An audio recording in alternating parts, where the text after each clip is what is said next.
जुबान मत चढ़ा, समझा? एक नौकरी से निकालने से पहले ये तो बता दीजिए मेरी गलती क्या है शेठ। मुझसे पूछेगा तू? कुत्ता मालिक के झूठन खाता है और तुझे याद दिलाना होगा कि तू कुत्ता है। मुझे अगर दिखाएगा तू मुझसे जबान लड़ाएगा तू? तेरी तो बाबा क्यों मारे मेरे पापा को? जबान मत लड़ा, चल लेके जा इसको, निकाल भाग, लेके जा इसको, चल।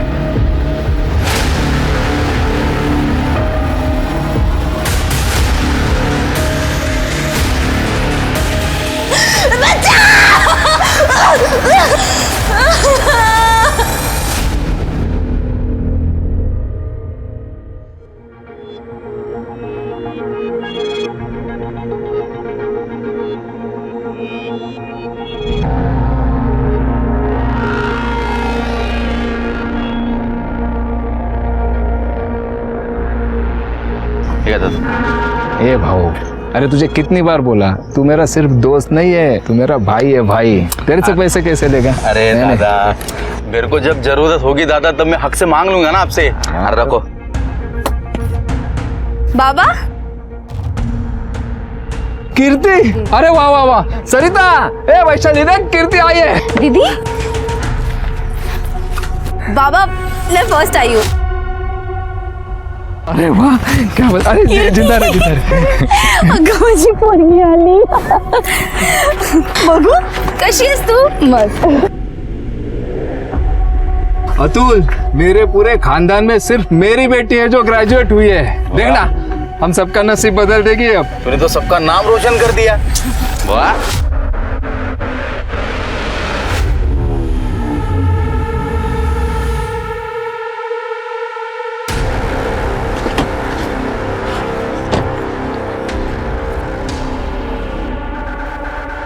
ए विनोद, इधर आ। नमस्ते शेठ। देख, मालिक से कंपटीशन करने का नहीं, ये ढाबा बंद कर और अपने होटल पे आजा, काम पे लग जा, दुगनी तनख्वाह दूंगा। शेठ, मेरा ढाबा छोटा है लेकिन इसने हमें रोजी रोटी दी है, पहचान दी है। शेठ, अब हमें खुद के लिए काम करना है, खुद का मालिक बनना है ना बेटा? तो मालिक बनना चाहता है तू? मालिक बनना चाहता है तू? हाँ, मालिक बनेगा तू? ओ सेठ, हाथ मत लगा मेरे बेटे को, नहीं तो ऐसा मंत्र फूकूंगी कि तेरा पूरा खानदान उल्टी करते करते मर जाएगा। रुक, आती मैं। तेरी ये औकात कि तू मेरा ऑफर ठुकराएगा?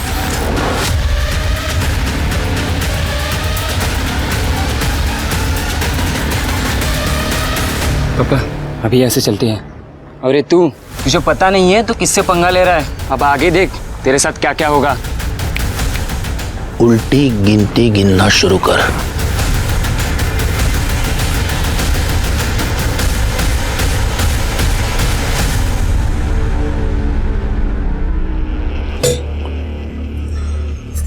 आज जो हुआ वो अच्छा नहीं हुआ। आई का ये झाड़ फूक जादू टोना करना मुझे पसंद नहीं है। सरिता, तू समझाती क्यों नहीं आई को? वो कभी किसी की बात मानती है भला? कहीं झाड़ फूक करके मुझे कॉकरोच या चिपकली बना दिया तो? ना बाबा ना, मुझे तो उनसे बहुत डर लगता है। छोड़ो ना वो सब, तुम्हारा माहिती है ना, आज तो खुशी का दिन है। अपने चेहरे पे खुशी रखो।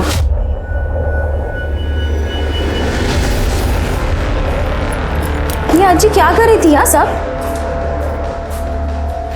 और तुम लोग कैसे रहते हो यहाँ? यहाँ कुछ भी नहीं है। गॉड,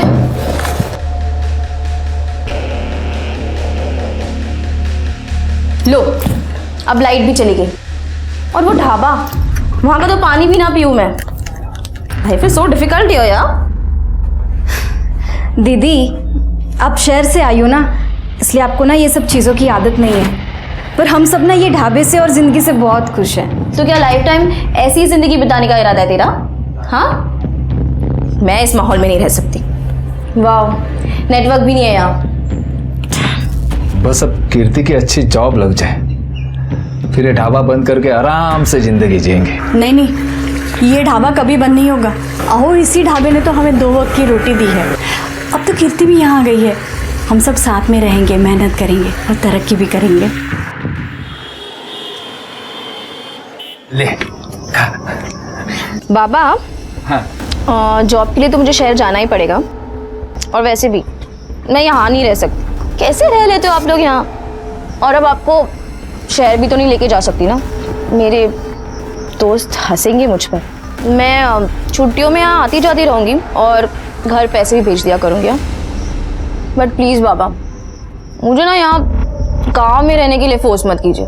वाह बेटा वाह, तुझे यहाँ रहना पसंद नहीं है, लेकिन हम लोग ये जो रुकी सुखी खा रहे हैं ना, इसमें भी हम लोग यहीं सुखी हैं और यहीं खुश हैं। ये जो तू शहर की नौकरी, पैसा और वहाँ की जिंदगी की होशियारी बता रही है ना, वो सब हम लोगों के कारण। हम लोगों ने अपने सुख त्यागे हैं तेरे लिए। ये वैशाली, इसने पढ़ाई नहीं की ताकि मैं तुझे पढ़ा लिखा के बड़ा कर सकूं। तो कोई एहसान नहीं किया बाबा आपने जो किया ना, वो आपकी जिम्मेदारी थी, आपका फर्ज था। मैं भी पैसे भेजकर अपना फर्ज निभाऊंगी। मैं ना घर से दूर जा रही हूँ, कोई रिश्ता नहीं तोड़ रही हूँ आपसे। पढ़ा और पढ़ा अपना बेटी को। कहा था ना मैंने, शहर जाते ही लड़कियों के दिमाग में हवा लग जाती है। अभी इसे अपने परिवार की शर्म आने लगे। तेरी शर्म आती है उसको? क्या रे, इसलिए सिखाए तुझे? कीर्ति सुन। दीदी,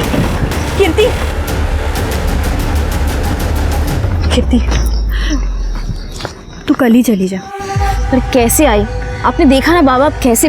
तू परेशान मत हो, बाबा को मैं समझाऊंगी। देख, समझने में थोड़ा समय लगेगा पर समझ जाएंगे। लेकिन तुझे जब भी समय मिले तो हमें मिलने चली आना, ठीक है? ठीक है दीदी, आप परेशान बिल्कुल मत हो, मैं यहाँ सब संभालूंगी। और आई दीदी, अगर घर से दूर भी जा रही हैं तो घर के लिए ही ना। और देखना दीदी अपने नाम के साथ पूरे खानदान का नाम रोशन करेंगी, है ना?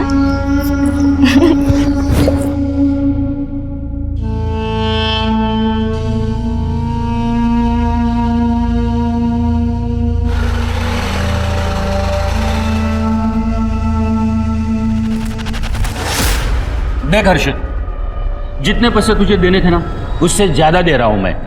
1 साल पहले मैंने तुम्हारे कहने पर मार्केट में से पैसा उठाया था। तुम्हारा काम भी हो गया है, माल की सारी डिलीवरी भी हो गई है। अब तो मेरा पैसा दे दो, नहीं तो मैं बर्बाद हो जाऊंगा। जितना दे रहा हूं वो चुपचाप ले ले, वरना ये 2 लाख रुपए भी नहीं मिलेंगे तुझे। अगर मुझे मेरे 15 लाख रुपए नहीं मिले ना, तो मैं तुम्हें और तुम्हारे खानदान को खत्म कर दूंगा। अपना हिसाब पूरा हो गया, चल निकल। निकल, चल निकल। अगर तुम्हें खत्म नहीं किया ना, तो मेरा नाम भी हर्षद चौहान नहीं। अरे चल, आ गया है खत्म करने वाला। सुभद्रा भाई, मुझे बदला चाहिए। हो गया तेरा काम। अगले 24 घंटे में जो तू चाहता है वो तुझे मिल जाएगा।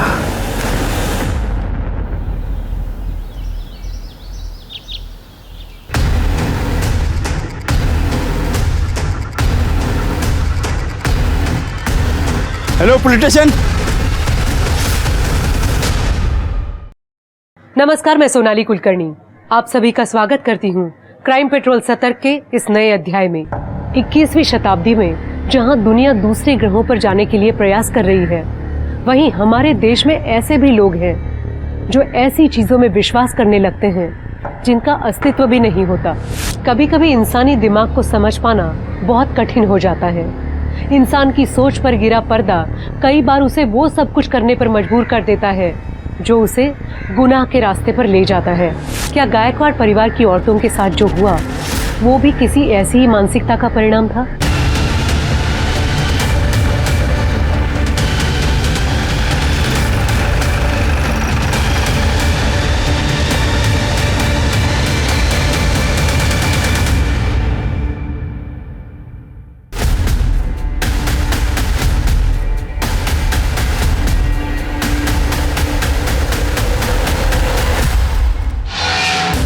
सबसे पहले लाशों को किसने देखा? मैंने देखा था।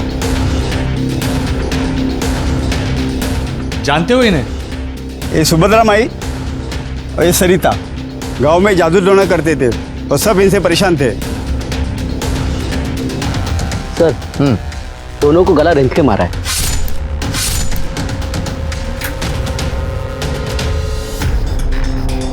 एक काम करो, दोनों लाशों को पोस्टमार्टम के लिए भेज दो और इनके परिवार वालों को खबर करो। Okay sir. और और वो मेरी बहन वैशाली, वो कल से गायब है सर। गई होगी किसी दोस्त के पास। नहीं सर, हमने हर जगह पता किया था, पर उसकी कोई खबर नहीं है। सर हमें डर है कि सरिता बहनी और सुभद्रा काकी की तरह उनके भी तो कातिल का अभी तक पता नहीं चला। सर आप कौन है? ये मेरा दोस्त है साहब, अतुल। देखो छानबीन चल रही है, जैसे ही कुछ पता चलेगा हम जरूर बताएंगे। सर हमें पता है ये किसने किया। सर वो सुनील नाइक है ना, ये उसी का काम है सर। होटल 3 स्टार का मालिक सर, उसने हमें एक बार धमकी भी दी थी। सर आप उसे अरेस्ट कर लीजिए प्लीज। अरे ऐसे ही किसी को अरेस्ट नहीं कर सकते हम, सबूत चाहिए उसके लिए। आप लोग फिलहाल घर चले जाइए, जैसे ही कुछ पता चलेगा हम खबर कर देंगे। हाँ और क्या है तुम्हारी बहन का नाम? वैशाली। रिका में तिचा फोटो घेऊन ठेवा। हाँ और उसका कॉन्टॅक्ट नंबर इनके पास दे दीजिए।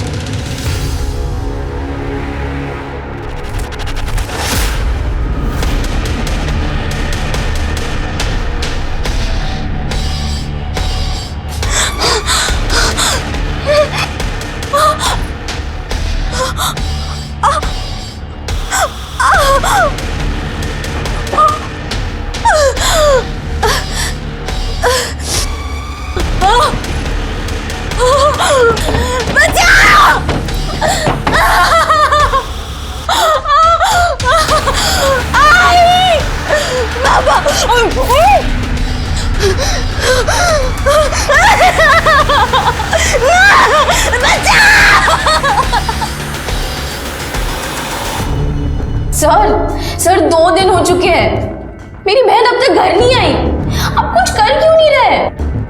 भाग गई होगी किसी के साथ। ये क्या बकवास है? आप अपना काम तो कर नहीं रहे, फालतू की बकवास किए जा रहे। एक पुलिस इंस्पेक्टर से बात कर रही है, जुबान को कंट्रोल में रखिए। सर आप उस सुनील नाइक को अरेस्ट क्यों नहीं कर रहे? सबूत है? नहीं है ना? निकलो ऐसे, चलो हमें और भी केस सॉल्व करने। ओ काढ़ा है ना, बाहर काढ़ा, चला। जाते कहाँ से?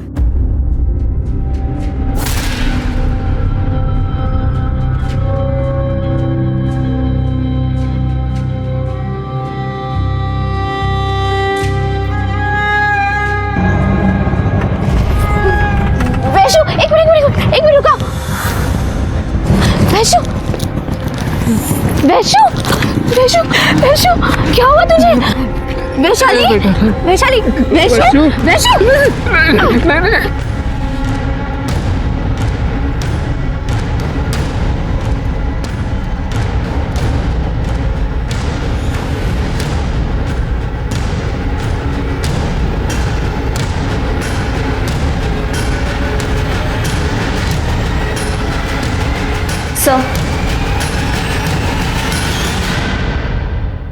सर रेप हुआ है उसका, जुबान भी काट दी गई है।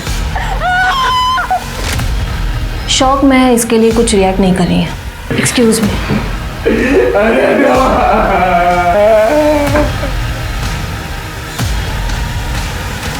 साहब अब तो पकड़ लो उन लोगों को साहब, मेरी तकरार लिख लो साहब। अरे उठाओ इनको, उठाओ। देखिए पहले हमारे सरकारी डॉक्टर जो है वो चेक करेंगे, इनका सच में रेप हुआ है या नहीं ये जांच की जाएगी, फिर कंप्लेंट दर्ज होगी। अब आपकी बेटी कुछ बोल भी नहीं रही है, वो कुछ बोली तो केस दर्ज होगा ना। बोलेगी? अरे कैसे बोलेगी? वो जुबान काट दी उसकी। प्लीज अभी तो आप कुछ कीजिए। देखिए मैडम, इन्वेस्टिगेशन कैसे करनी है और कैसे नहीं आप हमें मत सिखाइए। अरे सर आप हमारी बात क्यों नहीं सर?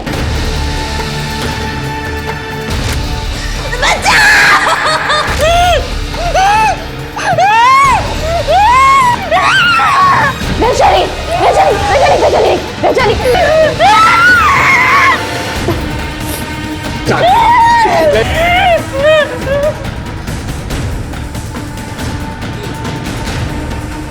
अब मैं हार नहीं मानूंगी बाबा, ऊपर तक जाऊंगी मैं, वैशाली को इंसाफ दिला कर आऊंगी, चाहे जो हो जाए।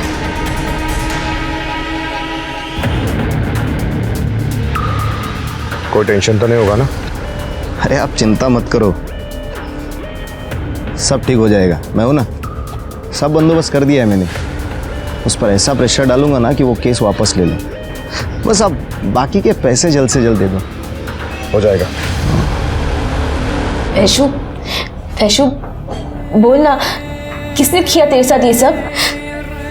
बोलना वैशु, किसने अगवा किया तुझे?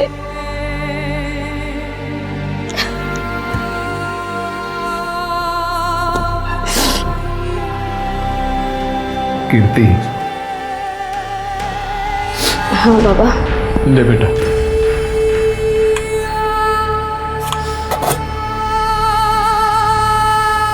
ये क्या है बाबा? ये अपना महीने भर का मुनाफा है, बैंक में जमा कर देना। हाँ? और बाबा मेरे पैसे? हाँ, मुझे पता था तू पूछेगी।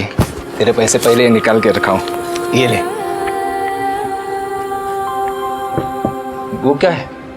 अरे दिखा तो। इसमें क्यों? ये ना मैंने कीर्ति दीदी के शादी के लिए पैसे जोड़े हैं। तेरी शादी के लिए पैसे कहाँ से आएंगे? कीर्ति दीदी की शादी हो जाएगी ना, तो मेरी शादी की जिम्मेदारी उनकी।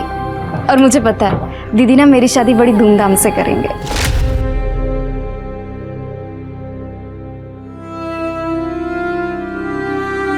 Vaishu,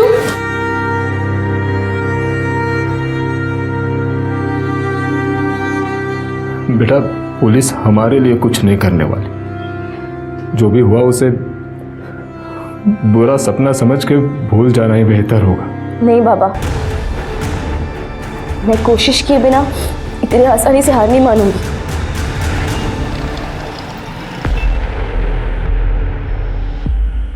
hello sir. हेलो, बैठिए। सर, आपने हमारे आर्ट्स एंड क्राफ्ट कॉलेज में एक बार वुमेन सेफ्टी के बारे में लेक्चर दिया था। वही की स्टूडेंट हूँ, Kirti Gaikwad. Oh yes yes yes, बोलिए। सर, वो मेरी बहन के साथ रेप हुआ है और मेरी माँ और दादी का भी खून हो गया है। वहाँ की पुलिस हमें बिल्कुल सपोर्ट नहीं कर रही है, वो हर एक चीज़ को नज़रअंदाज कर रही है सर। कीर्ति, मैं समझ सकता हूँ तुम्हारे साथ बहुत बुरा हुआ है, लेकिन कीर्ति, ये केस तो हमारे ज्यूरिस्डिक्शन में नहीं आता और हमें अपने दायरे में रह के काम करना पड़ता है। सर, पर उस दिन आपने कहा था कि सिर्फ अपने परिवार के नहीं बल्कि अपने देश के बारे में सोचो। ये देश भी तो हमारा परिवार है ना। और क्या अपने परिवार की मदद करने के लिए भी आप दायरा सोचोगे? सर, आप मेरी आखिरी उम्मीद हो सर।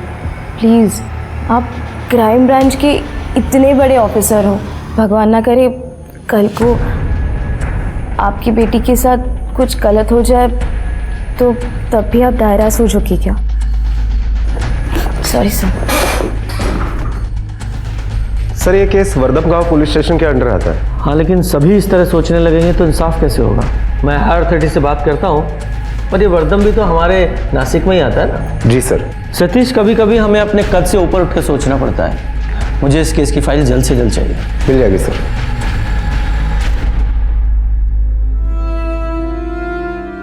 चल मुँह खोल, थोड़ी सी।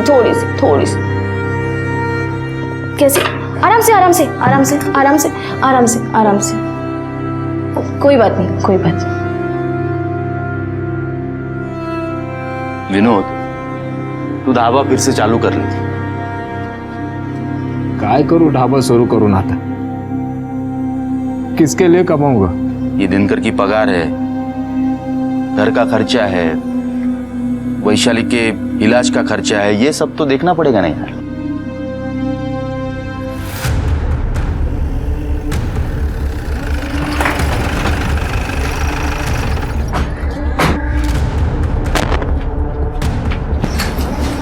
कीर्ति और वैशाली का घर यही? जी सर। सर, आप यहाँ? हाँ, मैंने हायर अथॉरिटी से बात की एंड दे एग्रीड। ये केस हम हैंडल कर रहे हैं। Thank you sir. वैशाली कहाँ है? वैशु? वैशाली बेटा, बता सकती हो तुम्हारे साथ ये सब कुछ किसने किया? सर, डॉक्टर ने कहा है इसे शॉक लगा है, इसीलिए ये रिएक्ट नहीं कर पा रही। मैंने स्टेट गवर्नमेंट के मेडिकल ऑफिसर से बात की है, वैशाली की दोबारा से जांच कराएंगे। कीर्ति, तुम्हें किसी पर शक है? शक नहीं सर, मुझे यकीन है कि ये काम उस सुनील नायक का ही है। सुनील नायक के बाबा जयदेव नायक और मेरी दादी का नाजायज संबंध था। दादी की मदद से ही वो अपने सारे कामों को अंजाम देते थे। इनफैक्ट दादी के कहने पर ही उन्होंने बाबा को जॉब भी दिलाई दी।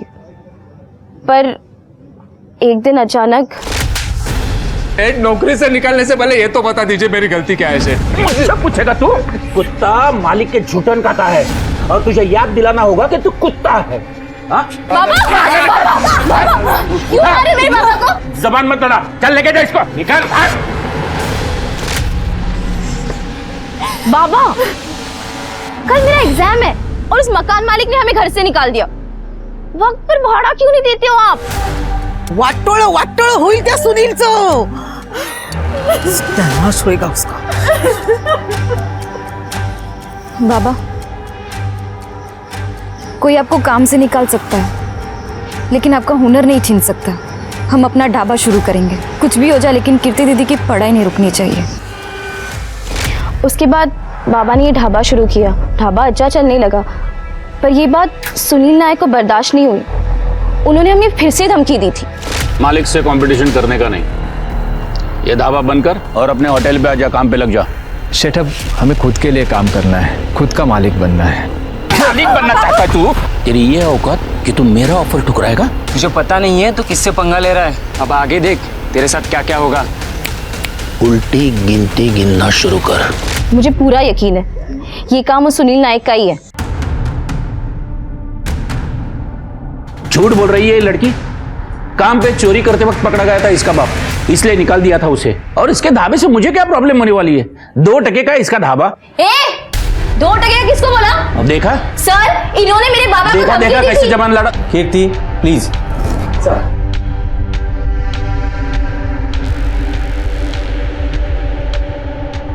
ये बताइए, सुभद्रा और आपके पिता जयदेव जी, उनके बीच क्या रिश्ता था?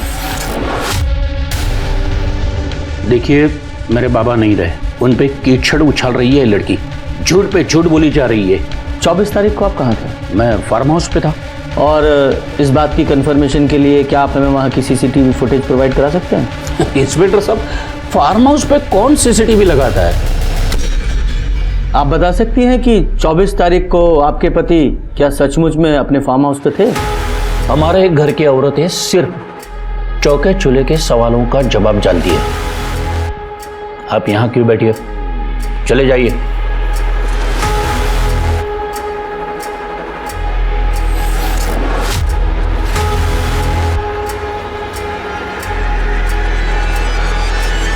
कीर्ति, तुम्हारे इस बिहेवियर से केस भी कर सकता था।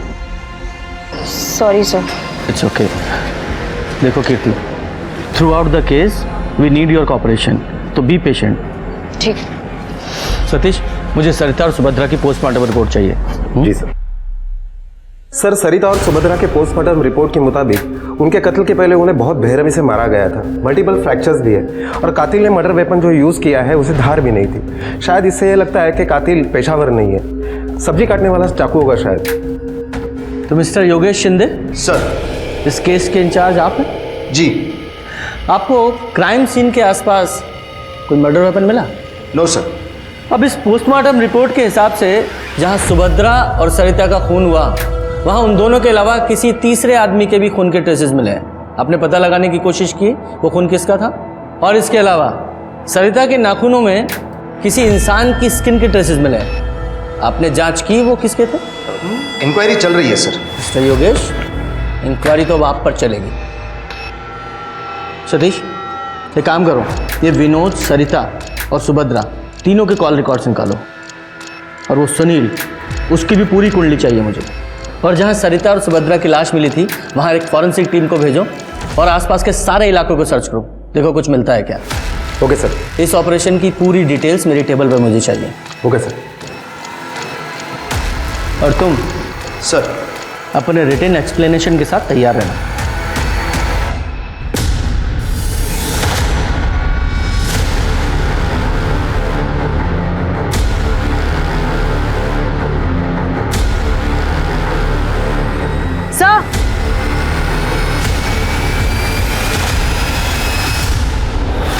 ये चाकू हमें क्राइम सीन पर मिला है, क्राइम स्पॉट से सिर्फ 50 फीट की दूरी पर। इसका मतलब जानते हो कि तुमने क्राइम सीन को अच्छे से सर्च नहीं किया या फिर जानबूझकर अवॉइड किया। हाँ?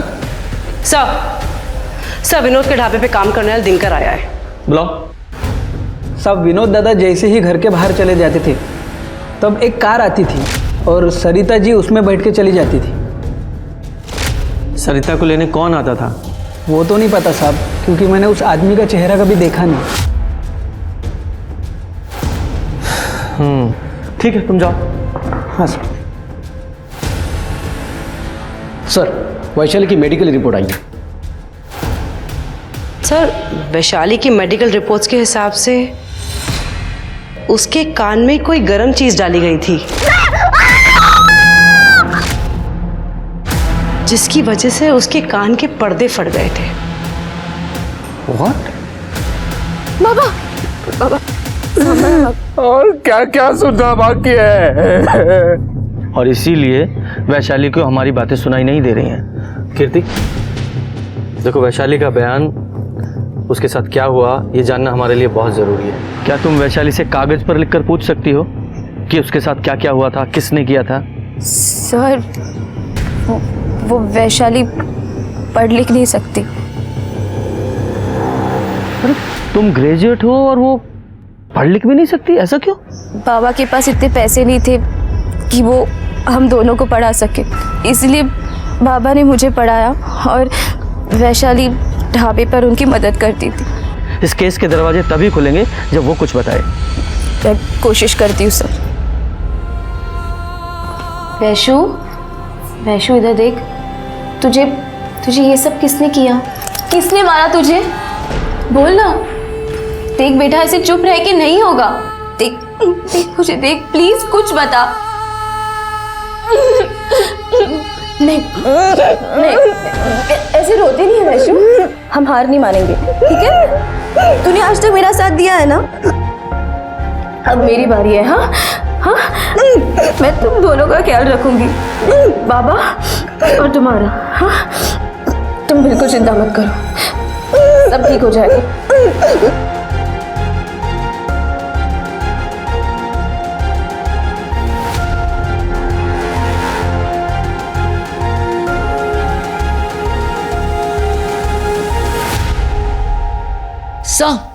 सर सुनील की कुंडली निकाली है। सर मार्केट में कोई अच्छी रेपुटेशन नहीं है उसकी, काफी लोगों के पैसे डुबाए हैं उसने। और सर एक बात और, सर सुनील का बेटा वीरेंद्र उसके साथ ही काम करता है। सर हमने वैशाली और सरिता के फोन रिकॉर्ड्स निकलवाए। सर सरिता को पिछले 15 दिनों में इस नंबर से काफी सारे फोन आए थे और यही नंबर वारदात के दिन विनोद के घर के आसपास भी पाया गया था। और जब हमने सरिता के फोन का मैसेज बैकअप लिया और इसी नंबर से सरिता को ये मैसेज आए थे। बुलाओ इसको। Okay sir. बोल सच क्या है, बता। बताता हूँ सर। मैं सरिता को बहुत पसंद करता था। मेरी दिल की बात उसे मैं बताना चाहता था, लेकिन मेरी हिम्मत नहीं हो रही थी। फिर मैंने एक दिन देखा कि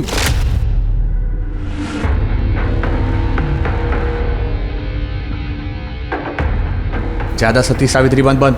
मेरे को पता है तेरा किसके साथ चक्कर चल रहा है, कहाँ जाती है, किसको मिलती है, सब मेरे को पता है। तो मेरे साथ चलने में क्या प्रॉब्लम है तेरे को? देख, मैं जो कुछ भी कर रही हूँ वहां पर वो मेरी एक मजबूरी है, या फिर ये समझ ले कि मेरे लिए वो एक श्राप है। तो मैं बोलता हूँ वो मेरे साथ कर, नहीं तो मुझे तुझे मजबूर करना पड़ेगा। और ये सब देखकर तुझे गुस्सा आया और तूने सरिता को मार दिया? नहीं सर, मैंने उसे नहीं मारा। झूठ मत बोल। 15 तारीख को तेरे घर की लोकेशन विनोद के घर के आसपास की है। हाँ, मैं सरिता से मिलने गया था, लेकिन जब मैं वहाँ पे गया तो उसके घर पे ताला लगा हुआ था। फिर मैं वापस चला आया सर। सरिता किसके साथ थी? कहाँ देखा था उसे? बोल। सर वो सुनील के घर के बाहर थी। मतलब सरिता और सुनील। सतीश एक काम करो, सुनील के पास कई गाड़ियां हैं ना? हाँ सर। उन सब की डिटेल्स निकालो विद फोटोग्राफ। Okay sir. ये कार थी? नहीं साहब, हाँ हाँ यही कार थी सर। सरिता तुमसे मिलने यहां तुम्हारे घर पर भी आती थी और तुम्हारे फार्म हाउस पर भी जाती थी। सतीश, जरा वो गाड़ी दिखाओ। यही है ना तुम्हारी गाड़ी जिसमें तुम सरिता को पिकअप कराते थे? और तुम झूठ नहीं बोल सकते क्योंकि इसका एक चश्मदीद गवाह भी है हमारे पास जिसने सरिता को तुम्हारे घर के बाहर कई बार देखा। अब ये बताइए कि सरिता के साथ तुम्हारे संबंध थे या नहीं? थी। सिर्फ जिस्मना। मैं उसे पैसे देता था। जो काम तुम्हारे पिताजी जयदेव ने सुभद्रा के साथ किया था वही काम तुमने सरिता के साथ किया, उसके साथ जबरदस्ती संबंध बनाकर। जी देखिए, जो भी था राजी खुशी था, कोई जबरदस्ती नहीं की उस पर। सरिता से आखिरी बार कब मिले थे? 14 मार्च को आखिरी बार मिले थे।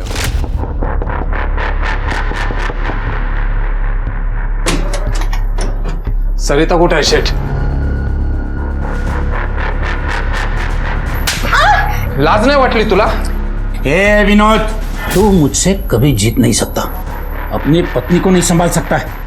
लेकिन एक बात है, तेरी बीबी है बड़ी कमाल की। शेठ, ये गुस्ताखी फिर से मत करना, नहीं तो तेरे पूरे खानदान को भुगतना पड़ेगा, समझा? चल निकल। खून करने की वजह तो तुम्हारे पास भी थी। देखिए, मैंने कोई खून नहीं किया, और हाँ, अगली बार आओगे तो सोच समझ के आना, नहीं तो जबरन मुझे ऊपर बात करनी होगी।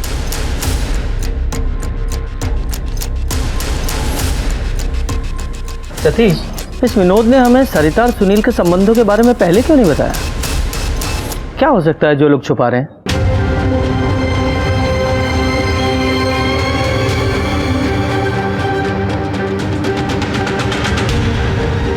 देख वैशु, यहाँ देख, इसने तेरे साथ कुछ गलत किया क्या? हाँ वैशु प्लीज यहाँ देख। नहीं,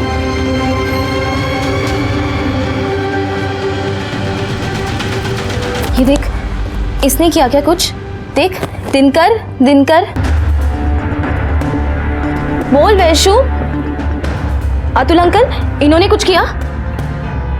बोल वैशाली, कुछ तो इशारा कर। ऐसे चुप रहने से कुछ नहीं होगा। देख, तुझे मेरी मदद करनी होगी वैशु। यहाँ देख, तुझे इशारा करना होगा, तुझे बोलना होगा, चीखना होगा, चिल्लाना होगा। हमें जीतना होगा वैशु, हमें जीतना होगा।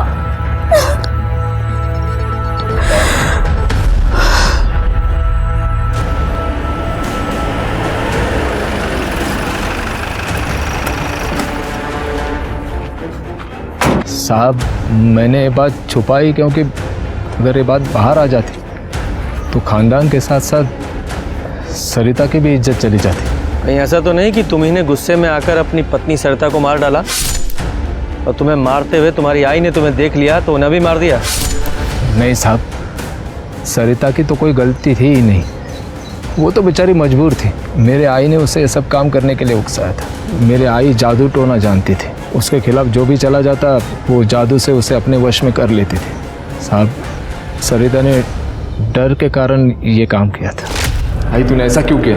भूल गया? अपने सिर पे जो छत है वो उन्हीं की देन है। नाइक परिवार के बहुत एहसान है अपने ऊपर, इसलिए उसने जो मांगा मैंने दे दिया। देवदत्त साहब को मैंने मरते वक्त वचन दिया था, उनकी हर ख्वाहिश पूरी करूंगी मैं। और इसीलिए तूने अपने काले जादू का डर दिखाकर अपनी बहू को उसके पास भेज दी। अरे आई, उस सुनील के बाप ने पहले तुझे अपनी दूसरी बीवी बना के रखा और अब तूने खुद अपनी बहू को उसके बेटे के लिए चुना। आई, वो लोग हमें जन्मों जन्मों तक अपने चंगुल में फंसा के रखना चाहते हैं। वारदात वाले दिन तुम जिस दुकान से सामान लेने गए थे उसका एड्रेस दो। हाँ सब। सतीश,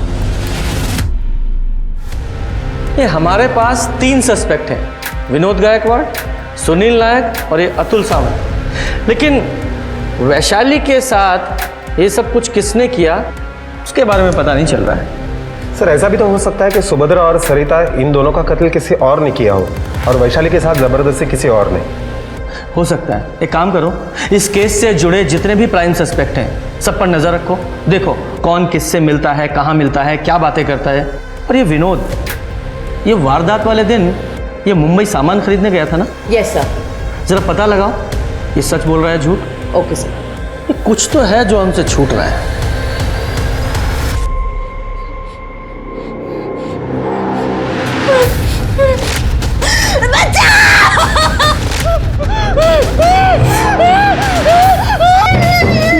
वैशु वैशु वैशु क्या हुआ? हाँ, कुछ नहीं बेटा, मैं हूँ यहाँ पे।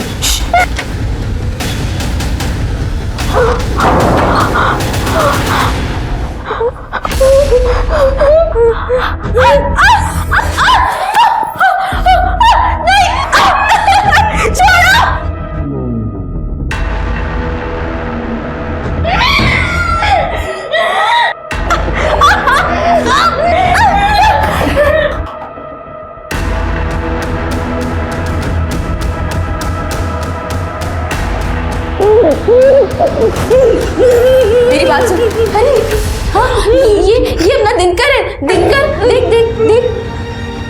हाँ यार, इसने मेरे कहने पर ये सब किया। मैंने कहा उसे। हाँ वैशु प्लीज प्लीज, तेरे साथ यही सब हुआ ना? किसने किया? हाँ किसने किया बेटा? प्लीज प्लीज कुछ बोल प्लीज। हाँ कहा क्या?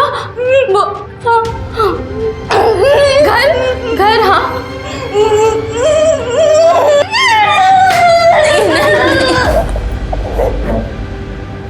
पुलिस अभी तक कातिल तक नहीं पहुंच पाई थी। हर मुमकिन कोशिश फेल होती नजर आ रही थी। गायकवाड़ परिवार के एक से एक नए खुलासों ने पुलिस को भी हैरान कर दिया था। पुलिस ये समझ रही थी कि ये केस जितना सीधा दिख रहा है उतना है नहीं।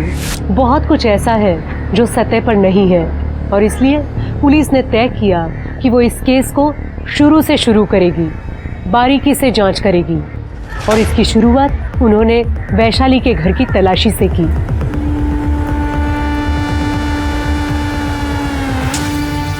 सर ये देखिए, ये पायल मिली है। पायल? ये वैशाली की पायल है? इतनी महंगी पायल हम लोग नहीं खरीद सकते साहब, ये हमारी नहीं है। ये तू जानती है इस पायल को? हाँ?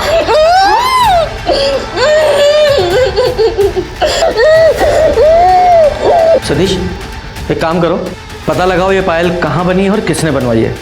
हो सकता है हमारी इन्वेस्टिगेशन को सही दिशा दिखाए। Yes sir. सर वो पायल सुनील नाइक के बेटे वीरेंद्र नायक ने 2 महीने पहले खरीदी थी। इसका मतलब वैशाली के साथ हैवानियत करने वाला ये वीरेंद्र है। जी सर। लेकिन इस पायल के आधार पर इसे अरेस्ट नहीं कर सकते, इसके खिलाफ कोई पक्का सबूत चाहिए। एक काम करो,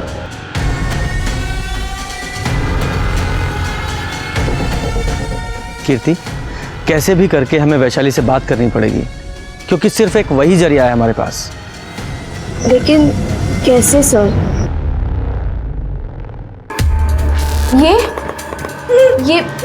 ये तुम्हें कहाँ लेकर गया था? कहाँ? एक मिनट। जंगल? नहीं हाँ। घर? हाँ नहीं, एक मिनट। हाँ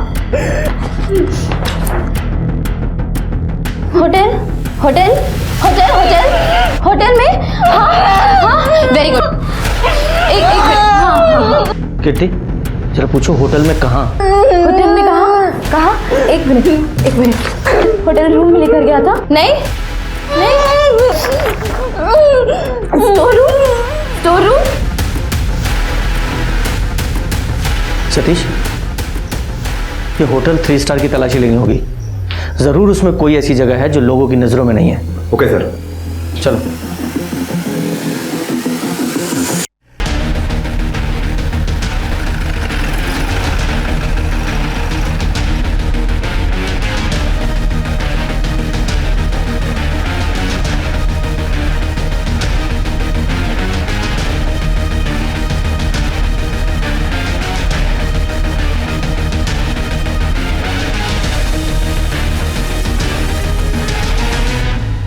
यार खिड़कियां खोलो।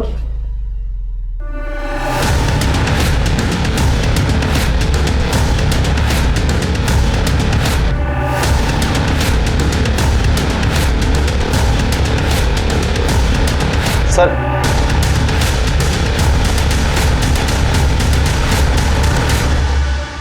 ये फॉरेंसिक टीम बुलाओ। सर लगता है वैशाली के साथ हैवानियत यहीं पे हुई है। सर रूम में जो बाल और ब्लड सैंपल मिले हैं वो वैशाली के हैं और कुछ सीमेंट सैंपल भी मिले हैं। ये उठाओ उस वीरेंद्र नाइक को। Okay sir. एक मिनट, एक मिनट, मेरे लड़के को कहाँ लेके जा रहे हो? बार फोन करूं बेचारा। अरे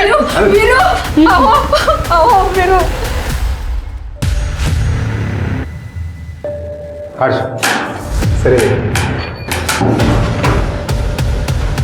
ये देखिए सर। तृप्ति, ये पायल देख रहा है? पहचानता है इसे? वैशाली के घर से मिली है हमें। तूने खरीदी थी ना? और वैशाली के नाखूनों में स्किन के ट्रेसेस जो मिले हैं वो तुझसे मैच करते हैं। और जहां तूने वैशाली का रेप किया था वहां से भी तेरे सीमेंट के ट्रेसेस मिले हैं। पुलिस की मां तू सह नहीं पाएगा, इसलिए सच बता।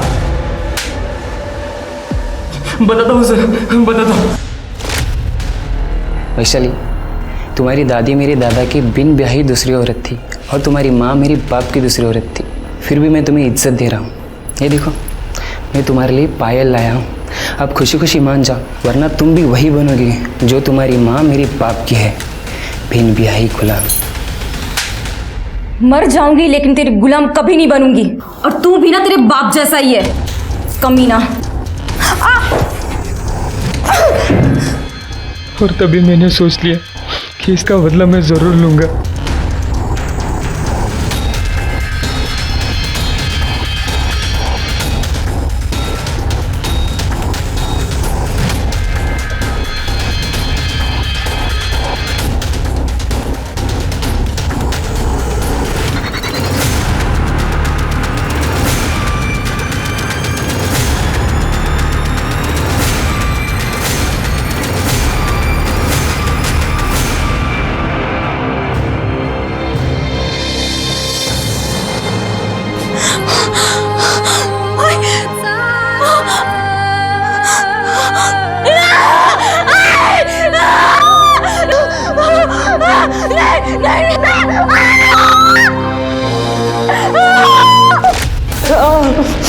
सरिता और सुभद्रा को क्यों मारा?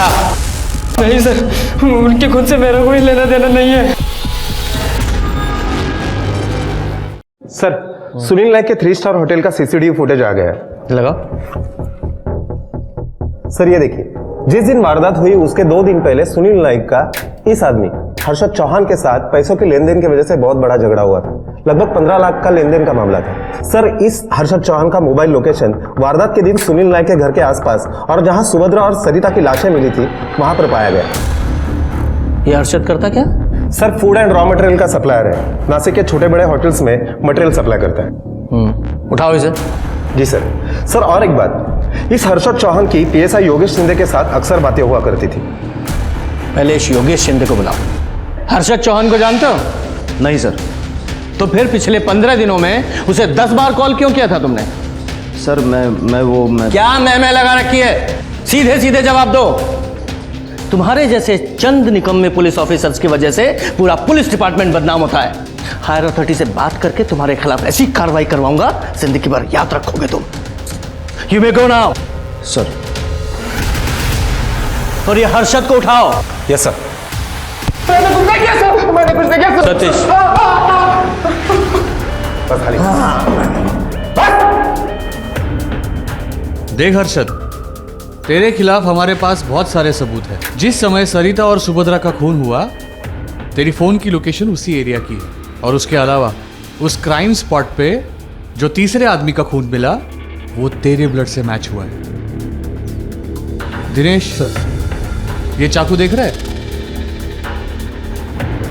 इसी से मारा था ना तूने सरिता और सुभद्रा को। तेरे फिंगरप्रिंट्स मैच हुए इस चाकू पे। और इतने सबूत काफी है तेरे ऊपर केस बनाने के लिए और तुझे सजा दिलाने के लिए।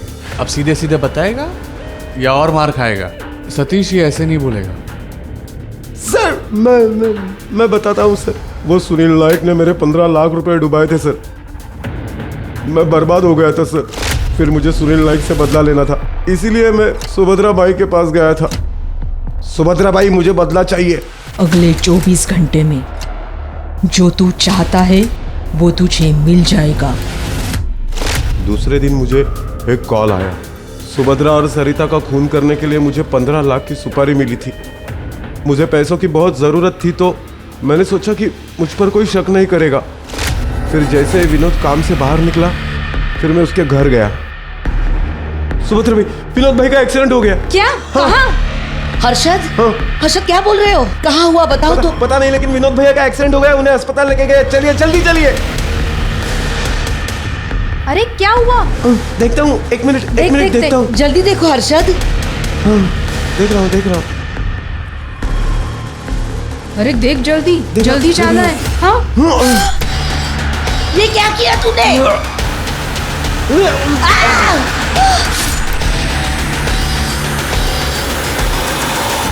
कोई टेंशन तो नहीं होगा ना? अरे आप चिंता मत करो, अब उस पर ऐसा प्रेशर डालूंगा ना कि वो केस वापस ले ले। काम हो जाने के बाद मुझे मेरे पैसे मिल गए थे, और मुझे ये भी पता चल गया था कि मुझे सुपारी किसने दी थी।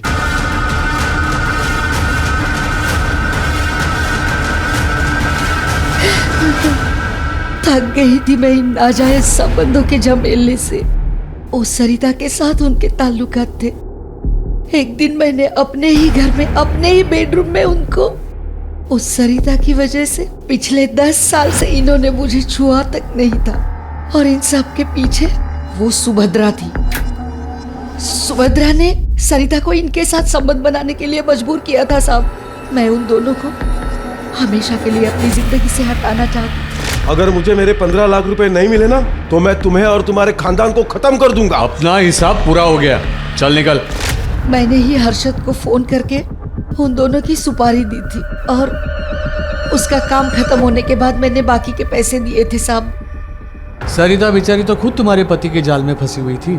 एक बेगुनाह का कत्ल किया है तुमने, अब सड़ो सारी जिंदगी जेल में।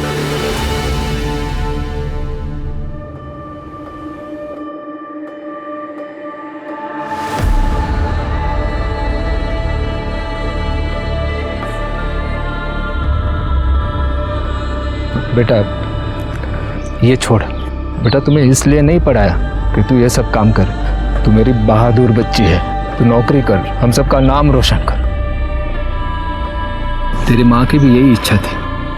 बेटा तू शहर चली जा, और जब तुझे छुट्टी मिले हमें मिलने के लिए आ जाया करना। नहीं बाबा, मैं यहाँ अब दोनों के साथ रहूंगी, ढाबा संभालूंगी मैं। तू चिंता मत कर, ये ढाबा अब कभी बंद नहीं होगा।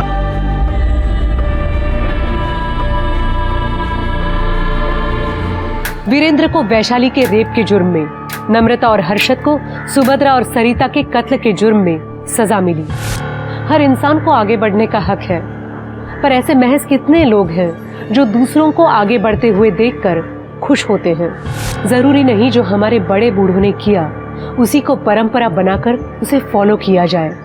कई बार हमारे बड़े बुजुर्गों से भी गलतियां होती हैं, इसलिए जरूरी है कि सही और गलत का भेद समझें, अपने आप को अंधश्रद्धा से दूर रखें, क्योंकि ये एक ऐसी बीमारी है जो अपनी जड़ में जुर्म को पनपने देती है और फिर रिश्ते, परिवार और लोगों की जिंदगियां तबाह कर देती है।